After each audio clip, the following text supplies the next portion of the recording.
सोच के देखिए, एक इंटरनेशनल साइबर क्राइम, इतिहास की सबसे बड़ी जब्तियों में से एक, और दो सुपर पावर्स आमने सामने।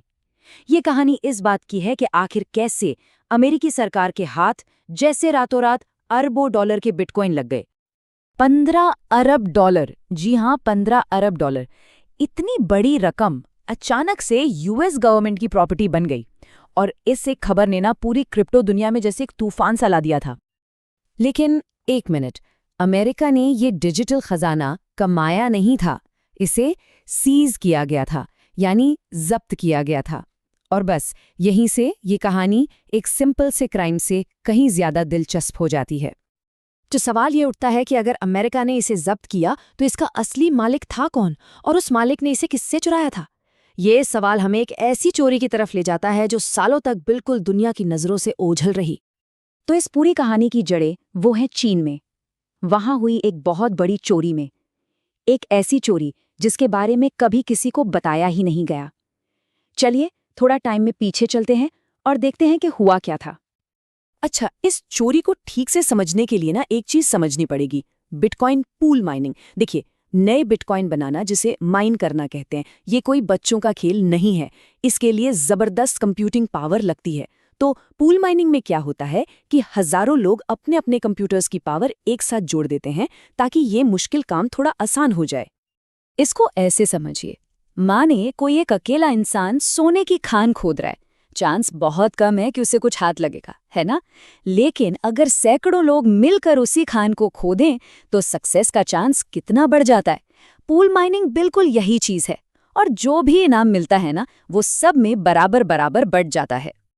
या फिर और सिंपल तरीके से कहें तो एक आदमी एक दीवार 30 दिन में बनाएगा, लेकिन 30 लोग मिल जाएं तो वही दीवार एक दिन में खड़ी हो जाएगी। पूल माइनिंग का फंडा भी बिल्कुल यही है। एक पहाड़ जैसा काम आसान हो जाता है। तो साल 2020 में दुनिया के सबसे बड़े बिटकॉइन माइनिंग पूल्स में से एक कंपनी थी, चीन की लूबियन। वो हैक हो गई और हैकर ने 127,000 से भी ज्यादा बिटकॉइन चुरा लिए। लेकिन यहाँ सबसे हैरान करने वाली बात जानते हैं क्या थी?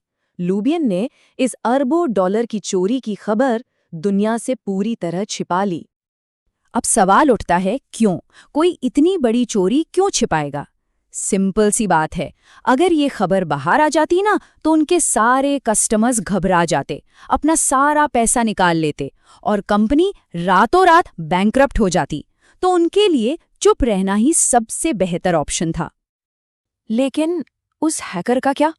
उसके लिए तो असली मुश्किल अब शुरू हुई थी। चोरी तो कर ली, पर इसके बाद वो एक अजीब से जाल में फंस गया था, एक सोने के पिंजरे में। मतलब हैकर के पास अरबों डॉलर तो आ गए, लेकिन वो एक सोने के पिंजरे में कैद हो गया।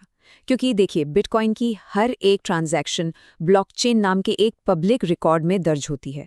इसका मतलब ये है कि जैसे ही वो उन पैसों को खर्च करने की कोशिश करता, उसकी आइडेंटिटी, उसकी पहचान तुरंत सबके सामने आ जाती।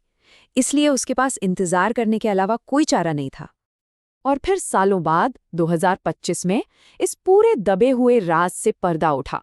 अरखम नाम के एक इंटेलिजेंस फर्म ने इस चोरी का पर्दाफाश कर दिया। उन्होंने ही दुनिया को बताया कि ये अरबों के बिटकॉइन सालों से एक ही अकाउंट में बिना हिले डुले बस पड़े हुए हैं। और जैसे ही इन्फॉर्मेशन पब्लिक हुई ना, बस यही वो मौका था जिसका यूएस डिपार्टमेंट ऑफ जस्टिस इंतजार कर रहा था। उन्होंने उन चोरी किए हुए फंड्स को हासिल करने के लिए एक बहुत ही क्लेवर ऑपरेशन शुरू कर दिया। ये कोई छोटा मोटा प्लान नहीं था, ये एक लंबा खेल था। सोचिए, 2020 में चोरी हुई, फिर 2021 में चीन ने अपने ही देश में बिटकॉइन माइनिंग पर बैन लगा दिया, और फिर 2025 में अरखम के खुलासे के बाद अमेरिका को आखिरकार अपना मौका मिल ही गया। तो यूएस अथॉरिटीज ने हैकर की पहचान कर ली थी। उसका नाम था चैन जी, कैम्बोडिया का एक बड़ा बिजनेसमैन। उसको किसी न किसी बहाने से अमेरिका बुलाया गया और 14 अगस्त 2025 को अरेस्ट कर लिया गया। लेकिन यहाँ एक ट्विस्ट था। चैन जी को बिटकॉइन चोरी के लिए अरेस्ट नहीं किया गया, बिल्कुल नहीं। उस पर जो ऑफिशियल चार्ज लगा वो कंबोडिया में एक फोर्स्ड लेबर और एक्सटोर्शन स्कैम चलाने का था। समझ रहे हैं? ये एक बहुत ही सोची समझी चाल थी। तो यूएस गवर्नमेंट की स्ट्रैटेजी बिल्कुल साफ थी। पहले हैकर को पकड़ो, भले ही किसी अलग अनरिलेटेड केस में, और फिर लीगल तरीके से उसके सारे डिजिटल एसेट सीज कर लो, जिसमें जाहिर है वो चोरी किए हुए बिटकॉइन भी शामिल थे। एक तीर से सीधे दो निशाने।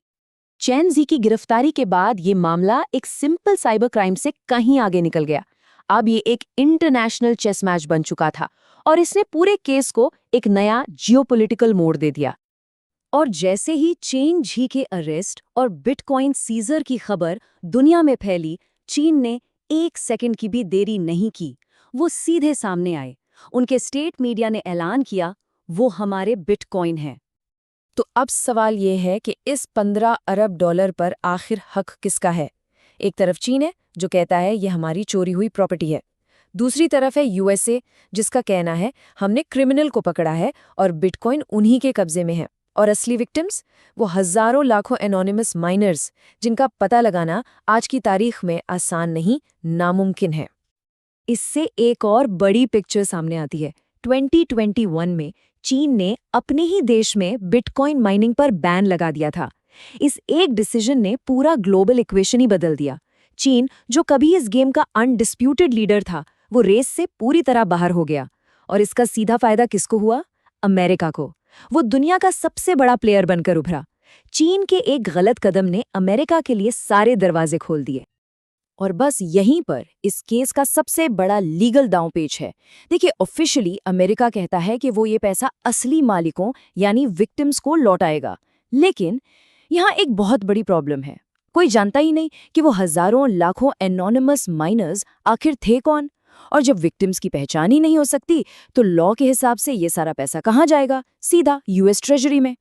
तो ये पूरी कहानी हमें एक बहुत ही अजीब, एक बहुत ही पेचीदा सवाल पर लाकर छोड़ देती है। जब एक चोर से चोरी का माल बरामद हो, तो उस चोरी के माल का असली मालिक कौन होता है? ये एक ऐसा सवाल है जिसका जवाब शायद इंटरनेशनल लॉ और इस नए डिजिटल युग की मोरालिटी अभी तक ढूंढ रही है।